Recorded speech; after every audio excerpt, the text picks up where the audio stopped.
Welcome to another episode of Books and Bytes. Great to be here. Today we're diving deep into Tony Robbins' Unlimited Power. It first came out way back in 1986, but honestly, it still feels incredibly relevant for personal and professional growth. Absolutely. It's kind of a synthesis, isn't it? Pulls from NLP, cognitive psychology, systems theory, plus all his own experiences. Right.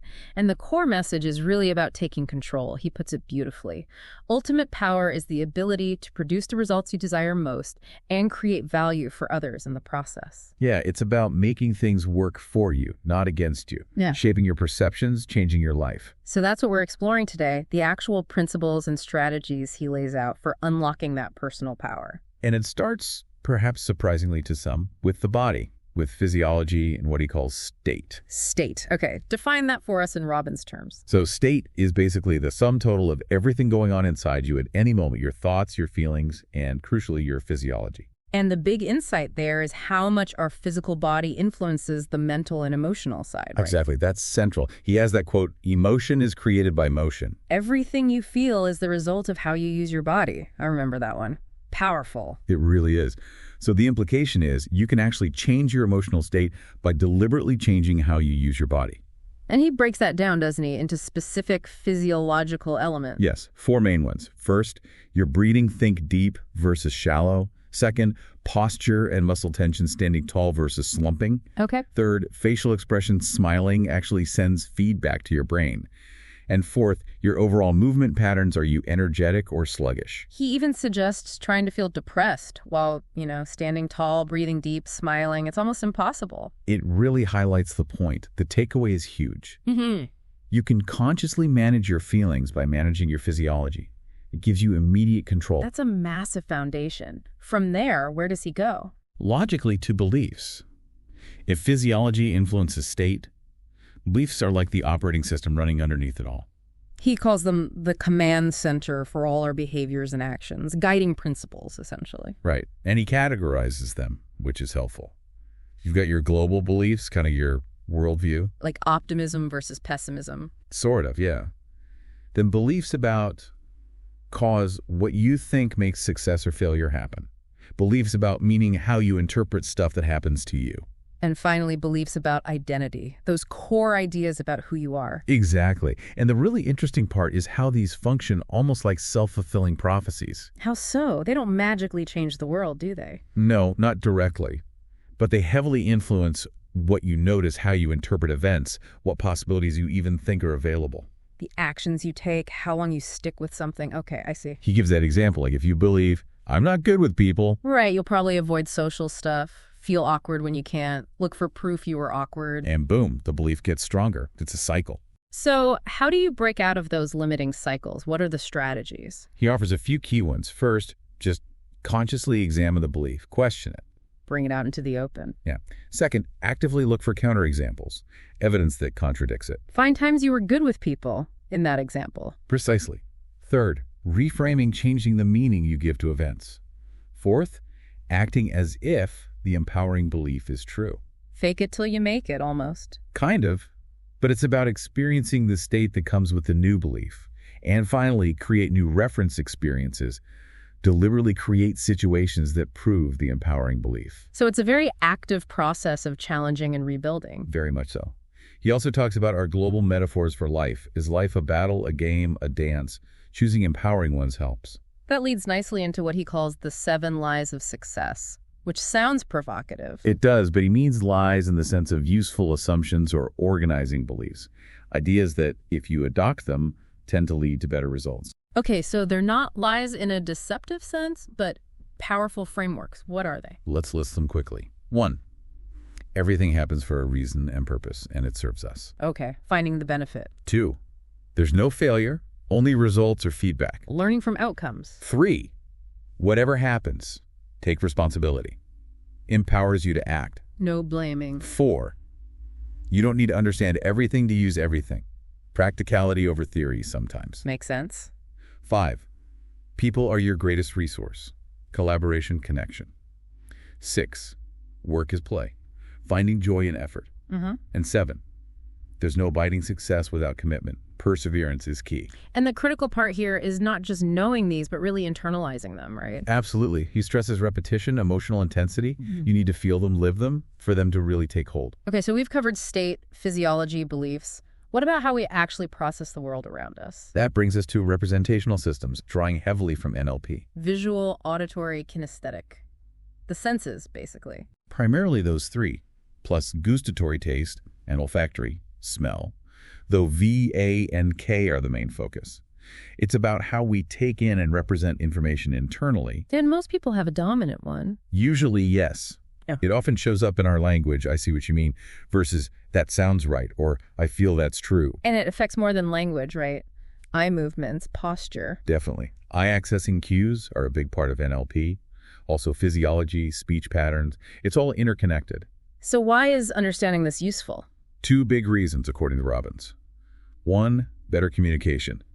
If you can match someone's primary system, you build rapport faster, your message lands better. Speak their language, literally. Exactly. And 2, better self-management. Understanding how you process things helps you control your own internal state more effectively. And then he goes deeper into submodalities. Right. These are the specific qualities within each system. So for visual memory, submodalities could be brightness, size, color, distance, focus. And for auditory. Volume, tempo, pitch, clarity, location of the sound. Kinesthetic would be intensity, location, temperature, pressure. And the really cool part is that changing these can change the feeling attached. That's the power of it. Take a negative memory image. If you mentally make it smaller, dimmer, push it further away, maybe make it black and white. The emotional charge often decreases. Wow. Yeah. It's like adjusting the controls on your internal experience. He calls it remapping. You can use it on past memories or even future worries. That idea of precision in our internal world flows naturally into precision in communication, doesn't it? It does. Which leads him to the meta model, another tool from NLP. The meta model. This is about getting specific with language, right? Challenging vagueness. Exactly. It helps identify language patterns that distort reality, make huge generalizations, or just delete important information. It clarifies thinking. Can you get some examples of those patterns? Sure. Things like unspecified nouns or verbs. Someone says, they don't like me. Meta-model questions are, who specifically? How do you know they don't like you? Or using comparisons without saying compared to what? This is better. Better than what? Right. Or judgments. That's bad. According to whom? Based on what standard? Nominalizations are another one, turning verbs into nouns, like communication. Instead of, we need better communication, you might ask, how specifically do you want us to communicate better? Exactly. Also, modal operators, words like can't or have to. Universal quantifiers, always, never. Complex equivalences, where A is assumed to mean B. Presuppositions hidden in sentences. Cause-effect statements like, you make me angry. So by questioning these patterns, we get much clearer about what's actually being said or thought. Precisely. It cuts through the fuzziness. But then, interestingly, he also introduces the Milton model. Which is kind of the opposite, using artfully vague language. Kind of, yeah. It's based on Milton Erickson's hypnotherapy work. Yeah. The idea is to use ambiguity strategically to bypass conscious resistance and speak more directly to the unconscious mind accessing resources. How does that work in practice? What are some Milton model patterns? Things like pacing and leading, matching someone's experience first, then subtly guiding them. Embedded commands, hiding suggestions inside larger sentences. Okay. Using presuppositions cleverly. Tag questions like, isn't it? To encourage agreement. Conversational postulates questions that imply a command like, can you close the door? So it's about influence, but ideally used ethically. Absolutely. Robbins stresses the ethical application for building rapport, helping people overcome limitations, making positive suggestions. It's about skilled, intentional language use. This focus on language naturally leads into metaphor and reframing, too. Yes, he sees metaphors as incredibly powerful. The software of the mind, he calls them. The metaphors we use shape our whole reality. Like seeing life as a battle versus a garden or a game. Totally different approaches. Completely. And reframing builds on this. It's about deliberately changing the meaning you assign to something. 2 types, right. Context and content reframing. That's right. Context reframing asks, in what situation would this behavior or quality actually be useful? Like his example of stubbornness being reframed as persistence in a different context. Exactly. And content reframing asks, what else could this mean? What's another interpretation? So a rejection isn't just failure. It could be reframed as feedback or a need to improve the approach or a job loss as an opportunity. Precisely. He positions reframing as absolutely essential for emotional resilience and effective problem solving. Change the frame, change the feeling. Okay, makes sense. Then he moves on to something crucial for interaction, rapport. Ah, yes, the magic of rapport. He defines it as that feeling of connection, trust, harmony, cooperation. It's a foundation for influencing or connecting with anyone. And the core technique he teaches for building it is mirroring. It is. Subtly matching aspects of the other person's physiology, their posture, gestures, maybe their breathing rate, also matching voice tone and tempo, and even their primary representational system. But it has to be subtle, right? Not mimicry. Oh, definitely. He emphasizes that. It's about genuine connection and understanding, not just copying. When done well, it creates a subconscious feeling of, this person is like me. Are there more advanced techniques beyond basic mirroring? Yes. He mentions things like pacing and leading mirroring first, then gently changing your own behavior to see if they follow. Crossover mirroring, matching a gesture with a different body part, for example. Really trying to step into their shoes, understand their map of the world, finding common ground. And this skill, rapport, is applicable everywhere. Sales, relationships, negotiation. Absolutely everywhere involving other people. It's fundamental. Okay. Shifting gears from interacting with others back to achieving our own goals, he talks about precision in goal setting. Yes, moving beyond just vague wishes. He argues you need well-formed outcomes for focused action. What makes an outcome well-formed, in his view? Several things. It should be stated in the positive what you do want, not what you don't. Be specific and measurable. Know exactly what success looks like. Right. Have clear evidence procedures. How will you know when you've got it? It needs to be something largely within your control. Can't set a goal for someone else to change. Exactly. And it needs to be ecological meaning. It fits well with the rest of your life and values. Doesn't create bigger problems elsewhere. And finally, chunking it down into manageable steps. He also has that RPM method, right? Yes, the rapid planning method. Focuses on three things. R, the specific result you want. P, the purpose, the compelling why behind it. And M, the massive action plan, what you'll actually do. So clarity on the what, the why, and the how. Very practical. Very. Then, related to goals and interacting with others, he covers persuasion and influence patterns. And he's careful to distinguish ethical persuasion from manipulation, isn't he? Very much so. Ethical persuasion aims for a win-win, creating value for everyone. Manipulation is purely self-serving. His framework for persuasion is built on those 6 core human needs. Yes, the idea that we're all driven by needs for certainty, comfort, uncertainty, variety, significance, love, connection, growth, and contribution. So, effective persuasion involves figuring out which of these needs are dominant for the other person and showing how your idea meets those needs. That's the core strategy. Understand their needs, speak to their needs. And he lists specific influence patterns too, things derived from psychology research. He does. Creating strong value, using scarcity, leveraging authority, the commitment and consistency principle, social proof, the contrast principle, building agreement by linking. Lots of established techniques. But always with that ethical filter, use these to genuinely provide value. That's the constant refrain. Use power responsibly and for mutual benefit. Okay, this brings us towards the end of the book where he talks about leadership and sustained excellence, starting with modeling. Right. The power of modeling excellence. Yeah. This is huge for Robbins. The idea that success leaves clues, and you can drastically shorten your learning curve by modeling people who are already getting the results you want. It's more than just copying behavior, though, isn't it? Oh, yeah. He talks about levels. Simple imitation is just the start.